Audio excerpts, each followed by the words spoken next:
Guten Morgen, Studenten. Good morning, students. Ich heiße Eric. My name is Eric, and I am the German 1 tutor here at Fresno City College. And today we're going to be talking about possessive adjective, or possessive adjectives. So, first let's talk about what is an adjective. An adjective describes people, places, things, or ideas. They can tell how much, tell ownership, type, etc. Examples in English is the brown ball is over there. Brown is the adjective in this sentence because it is describing the ball. So in German, possessive adjectives indicate ownership, just like in English. So recall that we have our pronouns.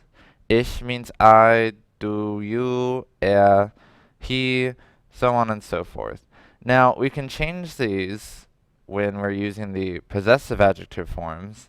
Mein, dein, sein, ihr, sein, unser, euer, ihr.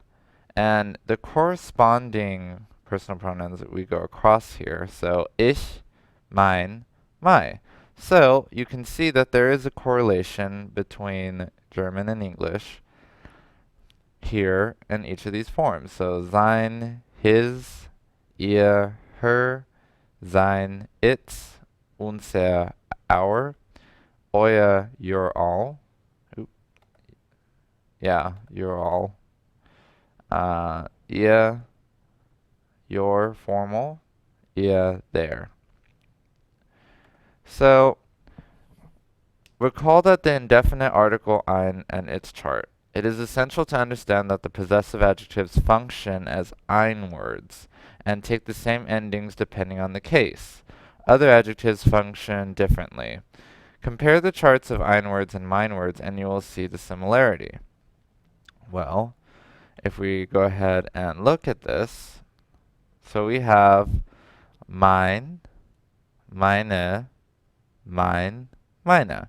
So depending on whether or not that the noun, which is right here, Bruder, Schwester, Bruder, Freunde. So we have a masculine nominative, so it takes no ending from mein, dein, so on and so forth. And for the feminine, however, Schwester, so notice that when I cover the M, it says eine. That's very similar, or I should say, it's exactly like the ein words, the ein word chart, that says eine Schwester. So all we're doing is that we're actually just keeping the forms the same. So if it was instead dein, you would see here deine Schwester. And it would go back for Neute, mine would remain dein or sein. So meine takes a plural ending, so meine Freunde.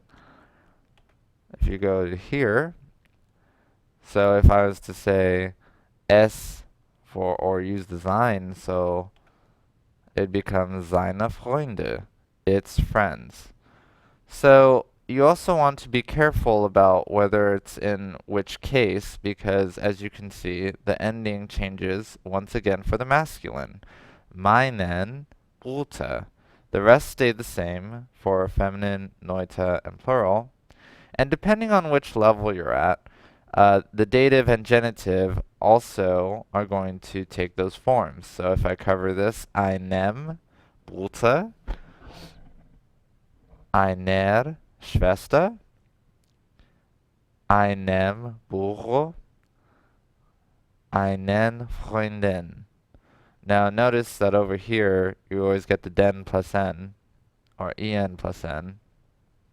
And as you can see, once again, we're just adding whichever possessive adjective we're using, depending on who we're talking about.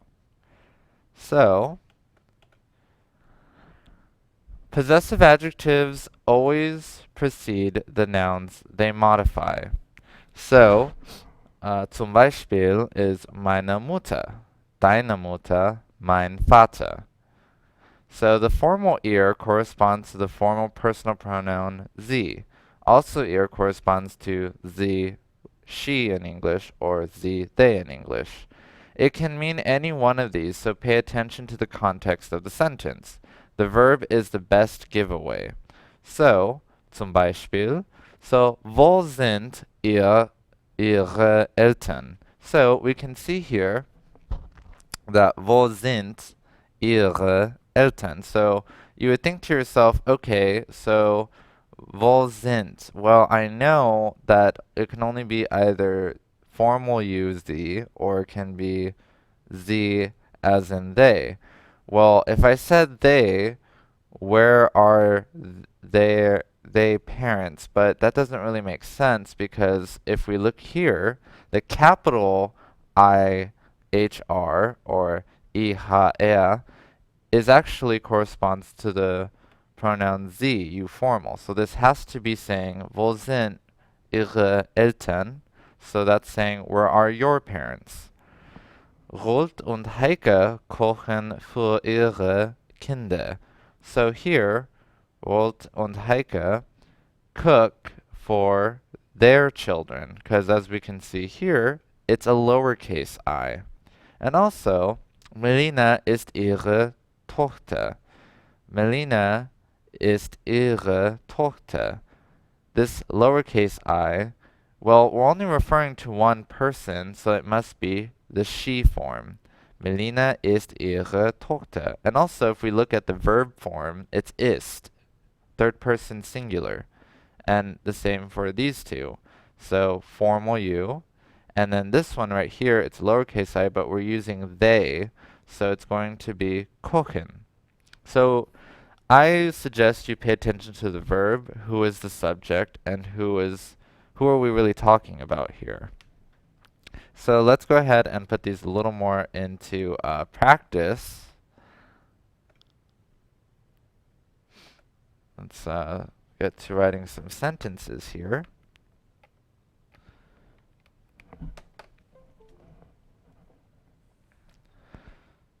So, I have the element. I'm just going to write things out here. So, sein. As we know, sein means his or its, depending on what we're talking about. Sein Hund, which means dog.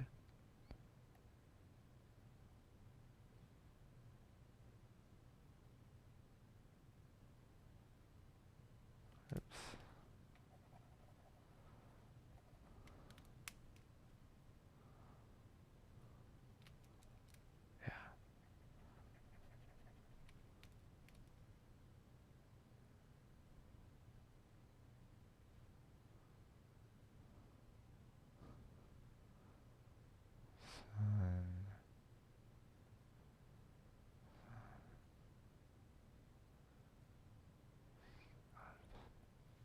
So, sein Hund ist alt.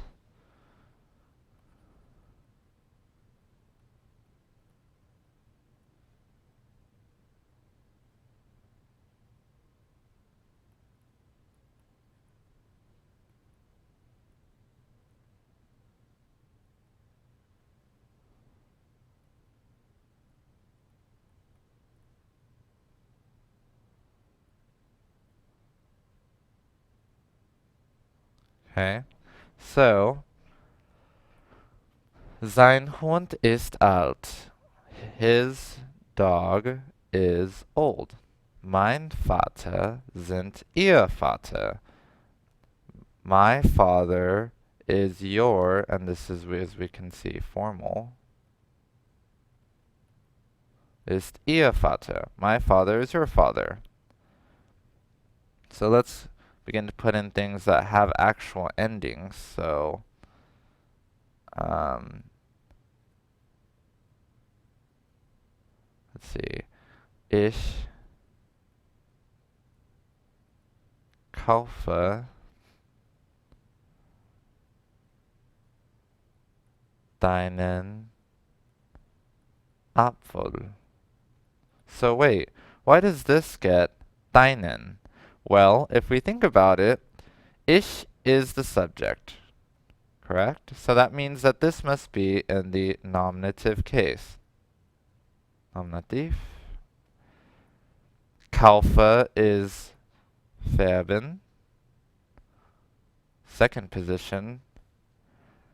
And also, what does that mean about this right here? Apfel. Well, we know that Apfel is a masculine noun, and we get dein in front of it, but that means that Apfel needs to be our direct object. Ich kaufe, well, what are you buying?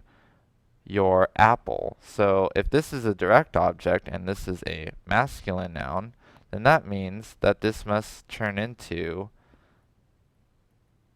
deinen with an en to show that it's in the accusative, case. So, if we were to also cover this D right here, what does this look like? Ich kaufe einen Apfel. I am buying a apple. All we've done is that we've just changed the meaning to deinen. I'm buying your apple. And that's all there is to it.